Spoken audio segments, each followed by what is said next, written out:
Pero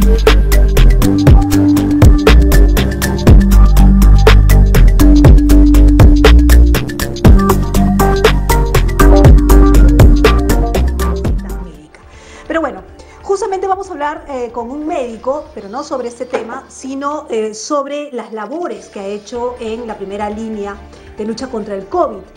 Hace unos días hablábamos por el lado, digamos, de las Fuerzas Armadas, de la lucha en sí de las Fuerzas Armadas en las calles y su labor. Pero ellos también son médicos. ¿Cómo es su labor en los hospitales? Bueno, precisamente para hablar sobre ese tema. ¿Cómo está, general? Muy buenas noches, bienvenido. Quería empezar comentándole que nuestro ejército está comprometido en la lucha contra el COVID-19 a nivel nacional. Y en esto está ejecutando 4 líneas de esfuerzo, ¿no? El primero es el apoyo al control territorial y de frontera. El segundo es el apoyo al esfuerzo socioeconómico, el apoyo al esfuerzo de la salud y por último la preservación de la fuerza. Dentro del marco del apoyo a la fuerza de la salud, nuestro comandante general siempre nos recomienda constantemente 3 acciones: la prevención, la dispersión y el tratamiento. En cuanto a la prevención, todos sabemos el uso de la mascarilla, lavado de manos y distanciamiento físico de 2 metros aproximadamente. En cuanto a la dispersión, ¿qué hacemos? Hacemos la detección, identificación del caso probable, caso sospechoso o el contacto, aislamiento, cuarentena respectiva y seguimiento por el personal de salud. Y en cuanto al tratamiento, lo hacemos en el nivel máximo de un hospital a nivel del ejército, que es un hospital nivel 3.1, como es el Hospital Militar Central, que se encuentra en la ciudad de Lima.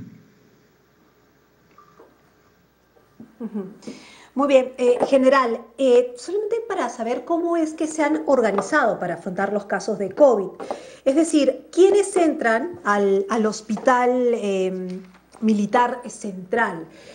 Sabemos que ha habido un gran número de militares que se han visto contagiados, que han estado en la primera línea de acción, por supuesto, y que se han contagiado del COVID. ¿Cómo es la atención? ¿Cómo es el trabajo al interior de un hospital militar? A ver, cuando empezó la pandemia en la ciudad de Wuhan, en China, más o menos nosotros en el mes de enero, febrero, empezamos a visualizar que con el tiempo iba a llegar al Perú y por ende iba a llegar también a la institución.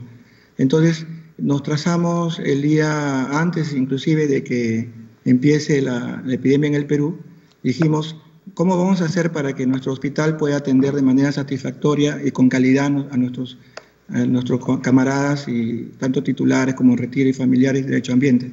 Entonces hicimos lo siguiente. Primero, consulta externa, dijimos que ya no iba porque más o menos vienen al día 2.500 pacientes. Con esa cantidad de pacientes que venían diariamente, teníamos la posibilidad de que haya mucho contagio. Entonces se cerró consulta externa. También se cerró el área de cirugías programadas.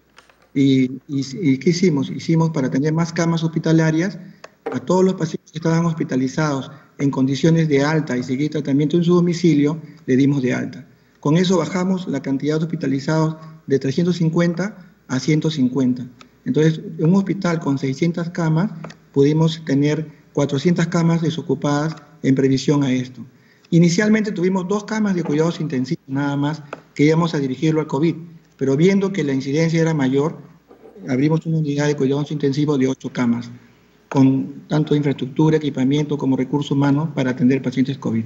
En la emergencia tuvimos una unidad de observación con 15 camas, más 10 camas más habilitadas en caso de que la emergencia podría venir mayor cantidad de pacientes.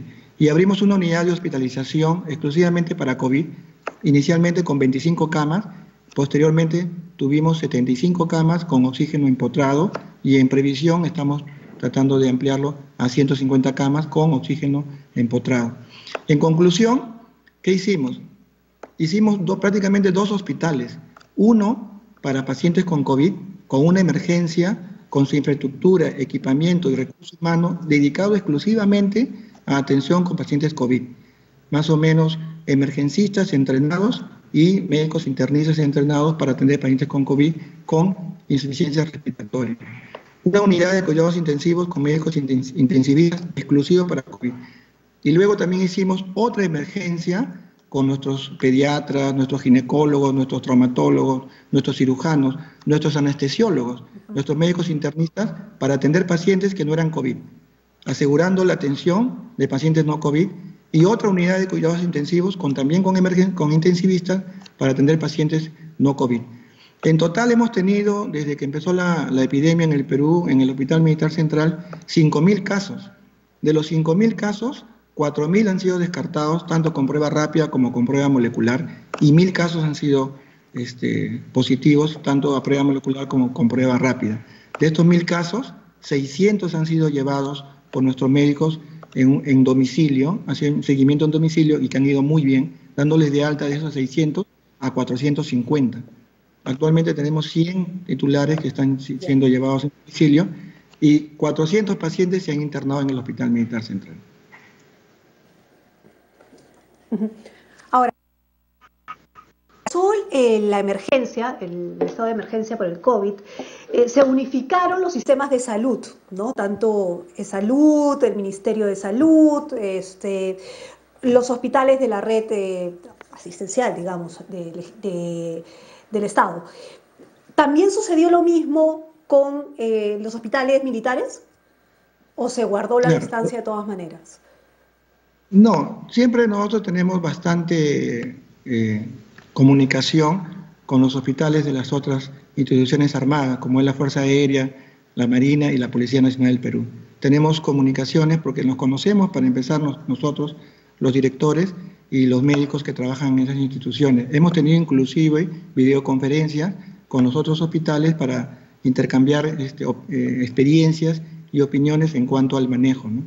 Nosotros estamos ya no siempre abiertos a cualquier consulta que ellos nos hagan, y también ellos con nosotros. Es más, por ejemplo, cuando necesitamos aeroevacuación, a veces utilizamos a la aviación del Ejército y muchas veces nos ayuda también la aviación naval y viceversa, ¿no? Nosotros también a ellos en cuanto a lo que es atención de pacientes. Claro, pero la pregunta general iba por el lado de que si sus pacientes solamente han sido del ámbito militar, o sea, de las Fuerzas Armadas, no civiles.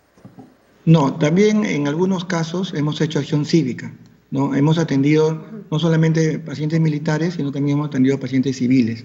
Hemos atendido pacientes, algunos de nuestro mismo hospital y otros de algunos familiares que con autorización correspondiente han sido atendidos. Ahora, se habla mucho sobre la falta de oxígeno en el país. ¿Ustedes han tenido ese mismo problema? Bueno, gracias a Dios no hemos tenido problemas.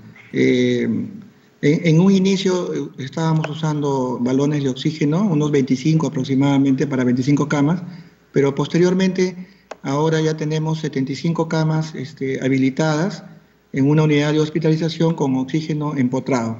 Nosotros tenemos una central de oxígeno que nos provee a todo el hospital militar y estamos ampliando a 150 camas para poder dar la oferta a nuestros pacientes que puedan necesitarlo. En ningún momento hemos tenido problemas de oxígeno, ¿no? en todo el proceso de la epidemia desde que empezó.